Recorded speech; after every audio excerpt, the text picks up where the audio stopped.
മഞ്ഞിൽ വിരിഞ്ഞ പൂവിൻ്റെ പുതുപുത്തൻ വിശേഷങ്ങളിലേക്ക് എല്ലാവർക്കും സ്വാഗതം. അങ്ങനെ മഹേഷ് CIയോടായിട്ട് പറയുന്നുണ്ട്, സാറേ, മേലുദ്യോഗസ്ഥന്മാർ പറയുന്നത് അതേപടി അനുസരിക്കലല്ല നിങ്ങളുടെ പണി. അതിലെ ശരിയും തെറ്റും വേർതിരിക്കണം. എന്നിട്ടേ ഒരു നടപടിക്ക് ഇറങ്ങാവൂ. ഞാൻ തെറ്റ് ചെയ്തു എന്ന് സാറിന് ഉത്തമ ബോധ്യമുണ്ടെങ്കിൽ ഞാൻ വന്ന് വണ്ടിയിൽ കയറാം. നിയമത്തെ വെല്ലുവിളിക്കാനൊന്നും ഞാനില്ല, പ്രത്യേകിച്ച് ഞാനൊരു തെറ്റും ചെയ്യാത്ത സ്ഥിതിക്ക് എന്നൊക്കെ മഹേഷ് പറയുന്നതും പിടിച്ചു കയറ്റാൻ പറയുന്നുണ്ട് CI മറ്റു പോലീസുകാരോടായിട്ട്. അപ്പോൾ അവർ പിടിക്കാൻ വരുന്നതും അവരെ തട്ടി മാറ്റിക്കൊണ്ട് മഹേഷ് പറയുന്നുണ്ട്, ദേഹത്തെ തൊട്ട് കളിയൊന്നും വേണ്ട, ഞാൻ കയറുന്നു പറഞ്ഞല്ലോ. കയറാമെന്ന് പറഞ്ഞിട്ട് മഹേഷ് തന്നെ അവരുടെ ജീപ്പിൽ പോയി കയറുകയാണ് കേട്ടോ. അങ്ങനെ പോലീസുകാർ മഹേഷിനെയും കൊണ്ടുപോവാണ് കേട്ടോ. ശേഷം മഹേഷിനെ ലോക്കപ്പിലാക്കി. നീ SP മേഡത്തെ ഭീഷണിപ്പെടുത്ത് അല്ലേടാന്ന് CI ചോദിക്കുന്നതും ഞാൻ അങ്ങനെയൊന്നും ചെയ്തില്ല എന്ന് മഹേഷ് പറയുമ്പോൾ കാണിച്ചു തരാടാ ഞാൻ എന്ന് പറഞ്ഞുകൊണ്ട് മഹേഷിൻ്റെ മുഖത്തടിക്കാണ്ട് CI വീണ്ടും അടിക്കാൻ അയാൾ കയ്യോങ്ങുന്നതും മഹേഷ് അയാളുടെ കയ്യിൽ കയറി പിടിച്ചിട്ട് പറയുന്നുണ്ട്, ഇനി എന്നെ തല്ലരുത് സാറേ, ഞാൻ എന്ത് തെറ്റ് ചെയ്തിട്ടാ എന്നെ എങ്ങനെ ഉപദ്രവിക്കുന്നത് എന്ന് മഹേഷ് ചോദിക്കുമ്പോൾ എൻ്റെ കയ്യിൽ കയറി പിടിക്കുന്നോടാന്നും പറഞ്ഞുകൊണ്ട് മഹേഷിൻ്റെ കയ്യിൽ വിലങ്ങിടുകയാണ് കേട്ടോ. നിന്നെ അന്നേ പൂട്ടേണ്ടതായിരുന്നു എന്ന് പറയുമ്പോൾ എനിക്ക് മനസ്സിലായി സാറേ ഈ തല്ലിൻ്റെ കാരണം.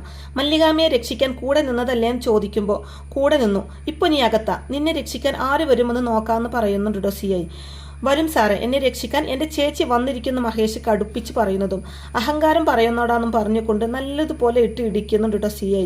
അപ്പം മഹേഷ് പറയുന്നുണ്ട്, എത്ര തല്ലിയാലും കൊന്നാലും നിങ്ങൾക്ക് എൻ്റെ ശരീരത്തെ മാത്രമേ നശിപ്പിക്കാൻ പറ്റൂ, മനസ്സിനെ തൊടാൻ പോലും പറ്റില്ല സാറേ എന്ന് മഹേഷ് പറയുമ്പോൾ CI പറയുന്നുണ്ട്, നിന്നെ ഇവിടെ ഇട്ട് തല്ലിക്കൊല്ലും, എന്നിട്ടത് ആത്മഹത്യയാക്കി മാറ്റും, ഒരുത്തനും ഉണ്ടാവില്ല ചോദിക്കാൻ എന്ന് പറയുന്നതും മഹേഷ് പറയുന്നുണ്ട്, അത് വെറുതെയാ സാറേ, ചോദിക്കാൻ ആളുണ്ടാകും, എന്നെ കൊന്നാൽ സാറിന് അതിനുള്ള ശിക്ഷ കിട്ടും, ഇപ്പൊ എന്നെ തല്ലിയില്ലേ അതിനുള്ള ശിക്ഷ പോലും കിട്ടും, ഞാനൊന്ന് പുറത്തിറങ്ങിക്കോട്ടെ, നമ്മൾ തമ്മിലൊന്ന് കാണുന്നുണ്ട്, അന്നു തരാം, ഇപ്പൊ തന്നതിന് പലിശ സഹിതം തിരിച്ച് എന്ന് കലിയോടെ പറയുന്നുണ്ട് കേട്ടോ മഹേഷ്.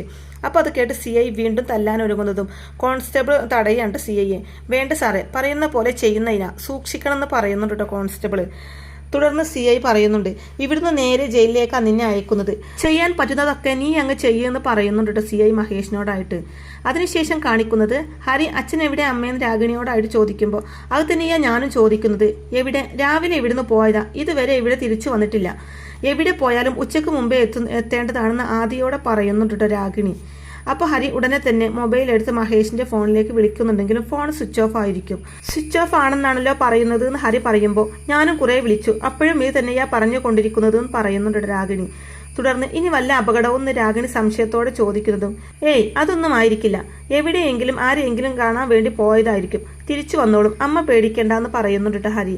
അപ്പോൾ രാഗിണി പറയുന്നുണ്ട്, പേടിക്കാണ്ട് പറ്റില്ല മോനെ, സമയം തീരെ ശരിയല്ല, ആ മല്ലികക്ക് വേണ്ടി സമരത്തിനിറങ്ങിയത് അച്ഛനാണെന്ന് നിനക്കറിയാലോ, അതിന്റെ വൈരാഗ്യം ആ റസിയക്ക് ഇല്ലാതിരിക്കുമോ എന്ന് രാഗിണി ചോദിക്കുമ്പോൾ എന്ന് വെച്ച് സമരത്തിന്റെ അച്ഛൻ മാത്രമല്ല പലരും ഇറങ്ങിയിട്ടില്ലേ, അതൊരു ജനകീയ സമരമായിരുന്നു എന്ന് പറയുന്നുണ്ട് ഹരി. എന്തോ ഉള്ളിലൊരു പേടിയെന്ന് രാഗിണി വീണ്ടും പറയുന്നതും പോലീസുകാർ എന്തായാലും അച്ഛനെ ഒന്നും ചെയ്യാൻ പോകുന്നില്ല, മല്ലികാമ്മയെ തൊട്ടതിന്റെ ക്ഷീണം അവർക്ക് ഇതുവരെ മാറിയിട്ടില്ല, അതിനിടയിൽ വീണ്ടും ഒരു മണ്ടത്തരം അവർ കാണിക്കോ, അമ്മ വിഷമിക്കാതിരിക്കെ, അച്ഛൻ വന്നോളും എന്നൊക്കെ പറഞ്ഞ് ഹരി സമാധാനിപ്പിക്കുകയുണ്ട് രാഗിണിയെ. അവരിങ്ങനെ സംസാരിച്ചു കൊണ്ടിരിക്കുന്ന ഇതേ സമയം തന്നെ ചിത്തിര അവിടേക്ക് വരുന്നുണ്ട് കേട്ടോ. എന്നിട്ട് ഹരിയെ മാറ്റി നിർത്തി സംസാരിക്കാണ്ട് ചിത്തിര, ഒരു വിവരം കിട്ടിയിട്ടുണ്ട് ഹരി, ഓട്ടോ മാമനെ പോലീസ് പൊക്കി, റസിയയുടെ കളിയ സ്റ്റേഷനിൽ കൊണ്ടുപോയിരിക്കുക, SP-യുടെ വീട്ടിൽ അതിക്രമിച്ചു കയറി മോശമായിട്ട് പെരുമാറി എന്നാണ് കേസ് എന്ന് പറയുന്നുണ്ട് ചിത്തിര. തുടർന്ന് പറയുന്നുണ്ട്, പേടിക്കാനൊന്നുമില്ല, സ്റ്റേഷനിലുണ്ട് മാമൻ, നമുക്കിപ്പോൾ തന്നെ പോണം, വൈകിയാൽ അപകട, നമുക്ക് ചെന്ന് വേഗം വിളിച്ചു കൊണ്ടുവരാമെന്നൊക്കെ ചിത്തിര പറയുമ്പോൾ ചെന്നാൽ അവർ വിടുമെന്ന് ഹരി തിരിച്ചു ചോദിക്കുന്നതും അവർ വിടൂലേ, അത് നമ്മുടെ വിഷയമല്ല, അന്യായമായി ഒരാളെ കസ്റ്റഡിയിൽ എടുത്തിരിക്കുന്നു, അത് നമ്മൾ സമ്മതിക്കില്ല, ഹരി വാ ഞാനും വരാം, ഇന്ന് തന്നെ നമുക്ക് ഓട്ടോ മാമനെ പുറത്തിറക്കണം എന്നൊക്കെ ചിത്തിര പറയുമ്പോൾ ഹരി ചിത്തിരയുടെ കൂടെ സ്റ്റേഷനിലേക്ക് പോവാണ് കേട്ടോ. അങ്ങനെ അവർ സ്റ്റേഷനിൽ എത്തുന്നതും എന്ത് വേണമെന്ന് CI ചോദിക്കുമ്പോൾ എൻ്റെ അച്ഛൻ ഇങ്ങോട്ട് കൊണ്ടുവന്നിട്ടുണ്ടെന്ന് പറഞ്ഞു, ഒന്ന് കാണണമെന്ന് ഹരി പറയുന്നതും അതിനിത് കാഴ്ച ബംഗ്ലാവൊന്നുമല്ല, വരുന്നവർക്കും പോകുന്നവർക്കും കാണിക്കാമെന്ന് CI പറയുന്നതും ഞാൻ അദ്ദേഹത്തിന്റെ മകനാണെന്ന് ഹരി പറയുമ്പോൾ സൗകര്യമില്ല കാണിക്കാൻ എന്ന് പറയുന്നുണ്ട് CI. അപ്പോൾ ഇതെല്ലാം കേൾക്കുന്ന ചിത്തിര ചോദിക്കുന്നുണ്ട്, സാറേ എന്താ ഓട്ടോ മാമൻ ചെയ്ത കുറ്റം എന്ന് ചോദിക്കുമ്പോൾ അതൊക്കെ കോടതിയിൽ ഹാജരാക്കുമ്പോൾ അറിഞ്ഞാൽ മതിയെന്ന് CI മറുപടി പറയുന്നതും അത് പറ്റില്ലല്ലോ സാറേ, ഞങ്ങൾക്ക് ഇപ്പം തന്നെ അറിയണം, അന്യായമായ ഒരു കാര്യം ചെയ്തിട്ടാണ് ഓട്ടോ മാമനെ നിങ്ങൾ ഇങ്ങോട്ട് കൊണ്ടുവന്നതെങ്കിൽ വന്നതുപോലെ ഞങ്ങൾ തിരിച്ചു പോകും, അല്ലെങ്കിൽ മാമനെയും കൊണ്ടേ ഞങ്ങൾ പോകുമെന്ന് ചിത്തിര കടുപ്പിച്ച് പറയുന്നുണ്ട് കേട്ടോ. നീ എന്ത് ചെയ്യുന്ന ഈ പറയുന്നത്, മോളെ ഇത് ബ്യൂട്ടി പാർലറല്ല പോലീസ് സ്റ്റേഷനാ, ഇവിടെ കിടന്ന് വിളച്ചിലെടുത്താൽ അകത്താകുമെന്ന് പറയുന്നുണ്ട് CI. അപ്പോൾ ചിത്തിര അതൊന്നും ഒരു പ്രശ്നമല്ല സാറേ, മര്യാദയ്ക്ക് ഓട്ടോ മാമനെ തുറന്നു വിടുന്നതാ നല്ലത്, അല്ലെങ്കിൽ ഈ സ്റ്റേഷൻ പരിസരം ജനസമുദ്രമായി മാറുന്ന ചിത്തിര പറയുന്നതും പരിഹസിച്ച് ചിരിക്കുന്നുണ്ട് CI. ഞങ്ങൾ വന്നത് നാട്ടുകാരെയൊക്കെ അറിയിച്ചിട്ട് തന്നെയാണ്, തിരിച്ചു ചെല്ലാൻ വൈകിയാൽ ഒരു പ്രകടനം ഇങ്ങോട്ട് വരും. അറിയാലോ എൻ്റെ അച്ചമ്മയ്ക്ക് വേണ്ടി ഇറങ്ങിയ ജനങ്ങളെക്കുറിച്ച്, തിരിച്ചടിക്കാനുള്ള അവരുടെ കഴിവിനെക്കുറിച്ച്. വെറുതെ വടി കൊടുത്ത് അടി വാങ്ങണമെന്നൊക്കെ ചോദിക്കുന്നുണ്ട് ചിത്തിര. അതൊന്നും വേണ്ടെങ്കിൽ ഇറക്കി വിട് എൻ്റെ അച്ഛനെ. ഒരു തെറ്റും ചെയ്യാത്ത ആളാ എൻ്റെ അച്ഛൻ. അതുകൊണ്ട് തന്നെ ഈ കസ്റ്റഡി അന്യായമാണ്. ഏത് കണ്ണു പൊട്ടനോ അത് മനസ്സിലാവുന്നൊക്കെ ഹരിയും പറയുമ്പോൾ, നീ എന്താ നിയമം പഠിപ്പിക്കുകയാണോ എന്ന് CI ചോദിക്കുമ്പോൾ, സാറേ തർക്കിക്കാൻ ഞാനില്ല, വിടുന്നുണ്ടോ ഇല്ലയോ അത് മാത്രം അറിഞ്ഞാൽ മതി. ഇല്ല എന്ന് ഉത്തരമെങ്കിൽ ഈ സ്റ്റേഷൻ ഇതുപോലെ ഇവിടെ ഉണ്ടാവില്ല. അതല്ല വിട്ടുതരാമെന്നാണ് ഉത്തരമെങ്കിൽ ഒരു ചെറിയ പ്രകടനം പോലും ഇല്ലാതെ എല്ലാം അവസാനിക്കുന്ന ഹരിയും. തീരുമാനിക്കേണ്ടത് സാറാ, ഞങ്ങൾ വെയിറ്റ് ചെയ്യാമെന്ന് ചിത്രിയും പറഞ്ഞിട്ട് അവർ ഓഫീസ് റൂമിൽ നിന്നും പുറത്തേക്ക് ഇറങ്ങാൻ കേട്ടോ. തുടർന്ന് വിട്ടുകൊടുക്കുന്നതാ സാറേ ബുദ്ധി. ആളുകൾ വന്ന് പ്രശ്നമുണ്ടാക്കി പ്രതിയെ ബലമായി പിടിച്ചിറക്കി കൊണ്ടുപോയാൽ നമുക്ക് തന്നെയേ അതിന്റെ നാണക്കേട്.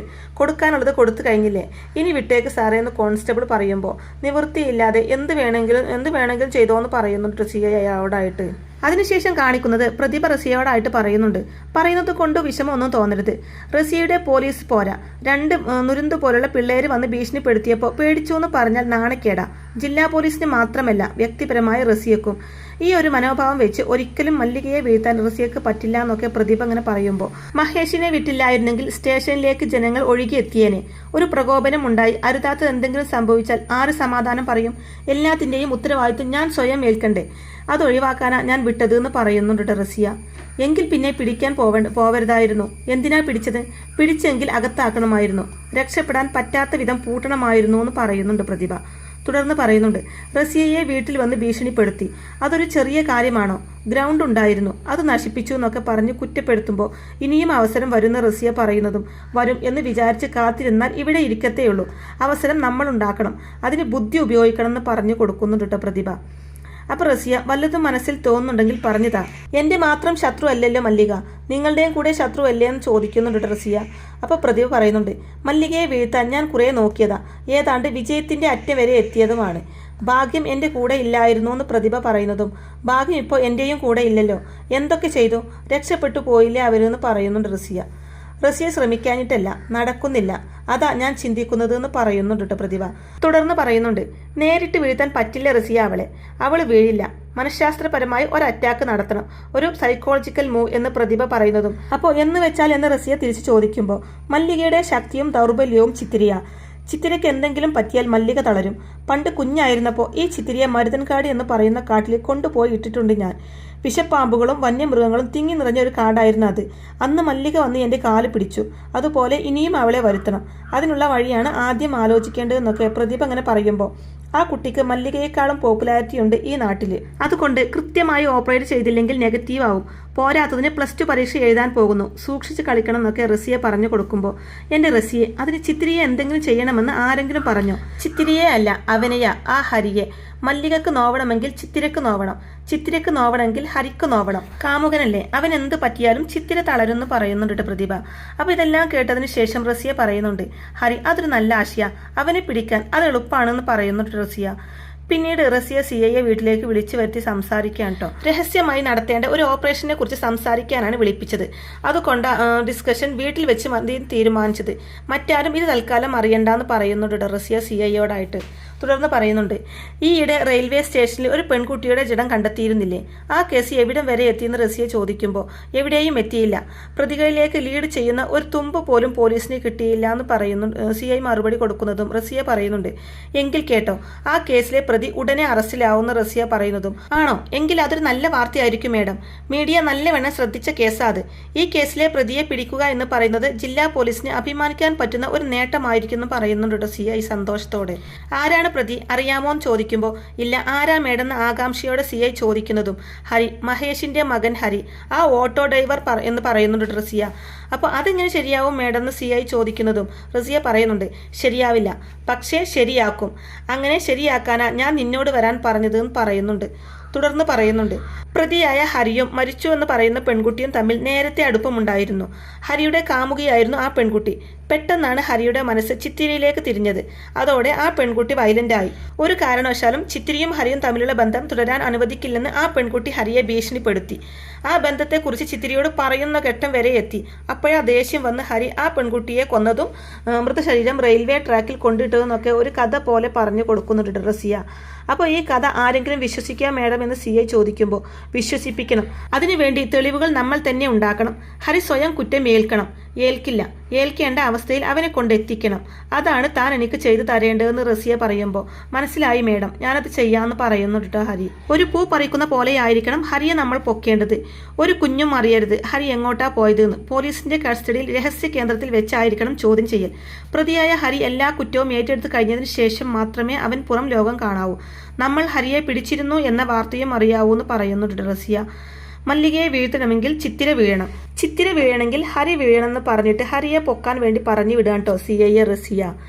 ഇവിടെ മഹേഷും ഹരിയും രാഗിണിയും ഒരുമിച്ചിരുന്ന് ഭക്ഷണം കഴിക്കാൻ കേട്ടോ. അപ്പോൾ ഹരി വേണമെങ്കിൽ നമുക്ക് മനുഷ്യാവകാശ കമ്മീഷനിൽ ഒരു പരാതി കൊടുക്കാമെന്ന് ഹരി പറയുന്നതും, അതൊന്നും വേണ്ട, എന്തായാലും വിട്ടല്ലോ, അത് മതിയെന്ന് പറയുന്നുണ്ട് മഹേഷ്. നിങ്ങളെ അവർ ഉപദ്രവിച്ചോ എന്ന് രാഗിണി മഹേഷിനോടായിട്ട് ചോദിക്കുന്നുണ്ട് കേട്ടോ. റസിയക്ക് മല്ലികയോട് പക തോന്നുന്നത് മനസ്സിലാക്കാം. എന്തിനു നമ്മളോട് ഇങ്ങനെയെന്ന് ചോദിക്കുമ്പോൾ, അച്ഛനല്ലേ അമ്മേ മല്ലികാമ്മയെ അവരുടെ കസ്റ്റഡിയിൽ നിന്ന് ഇറക്കിയത്, അതിന്റെ ദേഷ്യം തീർക്കുന്നത് അവരെന്ന് പറയുന്നുണ്ട് ഹരി. എല്ലാം ഇവിടെ കൊണ്ട് അവസാനിപ്പിച്ചാൽ മതിയായിരുന്നു എന്ന് രാഗിണി പറയുന്നതും മഹേഷ് പറയുന്നുണ്ട്, എനിക്ക് തോന്നുന്നില്ല തീരുമെന്ന്. റസിയെ വിടാൻ പോകുന്നില്ല, പലതും നമ്മൾ അനുഭവിക്കേണ്ടി വരും. ചേച്ചി എന്തെങ്കിലും വഴി കാണാതിരിക്കില്ല എന്ന് പറയുന്നുണ്ട്. തുടർന്ന് ഹരിയോടായിട്ട് പറയുന്നുണ്ട്, നീ സൂക്ഷിക്കണം, അവർ നിന്നെയും നോട്ടമിട്ടിട്ടുണ്ടാവും. എനിക്ക് എന്ത് സംഭവിച്ചാലും പ്രശ്നമൊന്നുമില്ല, അതുപോലെയല്ല നീ, അത് ഓർമ്മ വേണമെന്ന് മഹേഷ് ഉപദേശിക്കുമ്പോൾ, ഞാൻ ശ്രദ്ധിച്ചോളാം അച്ഛാന്ന് പറയുന്നുണ്ട് ഹരി.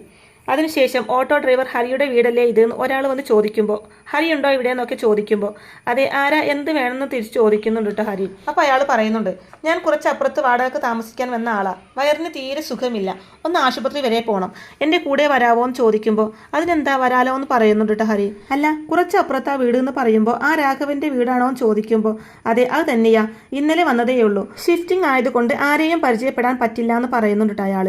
അങ്ങനെ ഹരി അയാളുടെ കൂടെ പോവാണ് കേട്ടോ.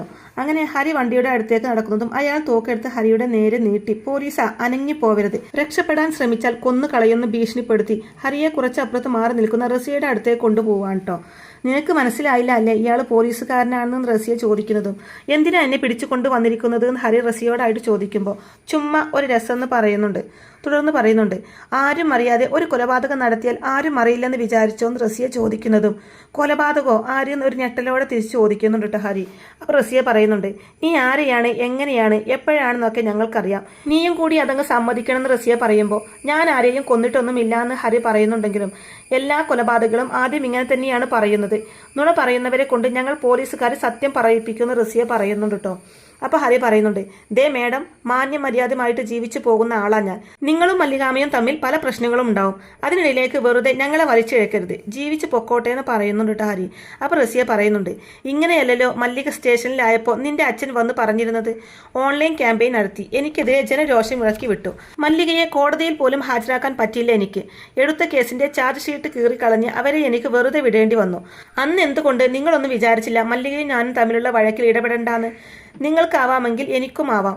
മല്ലികക്ക് വേണ്ടി പണിയെടുത്ത സകലരെയും ഇഞ്ചിഞ്ചായി ഞാൻ ഉപദ്രവിക്കും, അതെന്റെ കടമയാണെന്നൊക്കെ കലിയോടെ പറയുന്നുണ്ട് റസിയ. അപ്പോൾ ഹരി പറയുന്നുണ്ട്, ഉപദ്രവിച്ചോ, എന്നെ എന്തിനാ അതിൽ പെടുത്തുന്നത് എന്ന് ഹരി ചോദിക്കുന്നതും റസിയ പറയുന്നുണ്ട്, മല്ലികക്ക് വേദനിക്കണമെങ്കിൽ ചിത്തിരക്ക് നോവണമെങ്കിൽ നിനക്ക് നോവണം എന്ന് പറയുന്നുണ്ട്. തുടർന്ന് പോലീസുകാരോടായിട്ട്, കൊണ്ടുപോയവനെ നമുക്ക് ഇൻട്രോഗേഷൻ റൂമിൽ വെച്ച് കാണാമെന്ന് പറയുമ്പോൾ, ഞാൻ വരില്ല എന്ന് ഹരി പറയുന്നുണ്ടെങ്കിലും, നീ വരും, അല്ലെങ്കിൽ ഞങ്ങളുടെ കയ്യിലിരിക്കുന്ന തോക്കിന്നുള്ള വെടിയേറ്റ് നീ മരിക്കും. പോലീസിനെ കബളിപ്പിച്ച് രക്ഷപ്പെടാൻ ശ്രമിച്ച കൊലക്കേസ് പ്രതിക്ക് ദാരുണ്യാന്തം. നാളത്തെ പത്രങ്ങൾ ഇങ്ങനെ എഴുതും. അത് വേണോ, ഞങ്ങളുമായിട്ട് സഹകരിക്കണോ എന്ന് ആലോചിക്ക് മോനെ, നീ പെട്ടു, ഇനി നിനക്ക് രക്ഷയില്ല എന്നൊക്കെ പറയുമ്പോൾ വേറെ നിവൃത്തിയില്ലാതെ അവരുടെ ഭീഷണിക്ക് വഴങ്ങി ഹരി അവരുടെ കൂടെ പോവാണ് കേട്ടോ. അങ്ങനെ അവർ ഇൻട്രോഗേഷൻ റൂമിലെത്തി. ഇനി പറ, എന്തിനാ ആ കൊച്ചിനെ കൊന്നത് എന്ന് റസിയ ചോദിക്കുമ്പോൾ, ഏത് കൊച്ച്, ആര് കൊന്നു, എനിക്കൊന്നും അറിയില്ല എന്നൊക്കെ ഹരി പൊട്ടിത്തെറിച്ചു കൊണ്ട് പറയുമ്പോൾ റസിയ തൻ്റെ ഫോണിൽ ഒരു പെൺകുട്ടിയുടെ ഫോട്ടോ കാണിച്ചു കൊടുത്ത്, ഈ കുട്ടിയെ നിനക്കറിയില്ലേ എന്ന് ചോദിക്കുമ്പോൾ, ഇല്ല എന്ന് തന്നെ പറയുന്നുണ്ട് കേട്ടോ ഹരി. അപ്പോൾ റസിയ പറയുന്നുണ്ട്, കുറച്ച് ദിവസം മുമ്പ് ഇവളുടെ മൃതദേഹം റെയിൽവേ ട്രാക്കിൽ നിന്ന് കണ്ടെടുത്തു, ഞങ്ങൾ അന്വേഷിച്ചു, അപ്പോഴാ ഈ കേസുമായിട്ടുള്ള നിന്റെ ബന്ധം പുറത്തു വന്നത്. സത്യം പറ, ഇവളും നീയും തമ്മിൽ പ്രേമത്തിലായിരുന്നില്ലേ? ചിത്തിരിയെ കിട്ടിയപ്പോൾ നീ ഇവളെ മറന്നു. അതോടെ ഇവള് പ്രശ്നമുണ്ടാക്കാൻ തുടങ്ങി. ദേഷ്യം വന്ന നീ ഇവളെ കൊന്നു. അതല്ലേ സത്യം എന്നൊക്കെ റസിയ ചോദിക്കുമ്പോൾ, മേഡം ഈ പണിയൊക്കെ നിർത്തിയിട്ട് വല്ല കഥ എഴുത്തും തുടങ്ങുന്നതായിരിക്കും നല്ലത്. ഞാനും ഈ പെണ്ണും തമ്മിൽ പ്രേമത്തിലായിരുന്നു എന്ന് ആര് പറഞ്ഞു ഈ നുണ? എൻ്റെ സാറേ, ഞാനും ചിത്തിരിയും തമ്മിൽ കുട്ടിക്കാലം തൊട്ടുള്ള കൂട്ടാ. പെട്ടെന്നൊരു ദിവസം എൻ്റെ ജീവിതത്തിലേക്ക് കയറി വന്നവളല്ല ചിത്തിര. അങ്ങനെയാണെങ്കിൽ മാത്രമല്ലേ ചിത്തിരിയെ കണ്ടപ്പോൾ ഇവളെ എനിക്ക് മറക്കാൻ പറ്റുമെന്നൊക്കെ പൊട്ടിത്തെറിച്ചുകൊണ്ട് ഹരി ചോദിക്കുമ്പോൾ, ഇങ്ങോട്ട് മറുചോദ്യം ചോദിച്ച് ഞങ്ങളെ കൺഫ്യൂഷനാക്കാൻ നോക്കണ്ട. ഞങ്ങളുടെ കയ്യിൽ എല്ലാത്തിനും തെളിവുണ്ട്. നീ ഇനി അത് സമ്മതിച്ചാൽ മാത്രം മതിയെന്ന് റസിയ പറയുമ്പോൾ, ഒരിക്കലും ഞാൻ സമ്മതിക്കത്തില്ല. എന്നെ കൊന്നാലും ഞാൻ സമ്മതിക്കില്ല എന്ന് ഹരി തറപ്പിച്ച് പറയുന്നതും, നീ സമ്മതിക്കും, അല്ലെങ്കിൽ സമ്മതിപ്പിക്കാൻ ഞങ്ങൾക്ക് അറിയാമെന്ന് പറയുന്നുണ്ട് കേട്ടോ റസിയ ഹരിയോടായിട്ട്.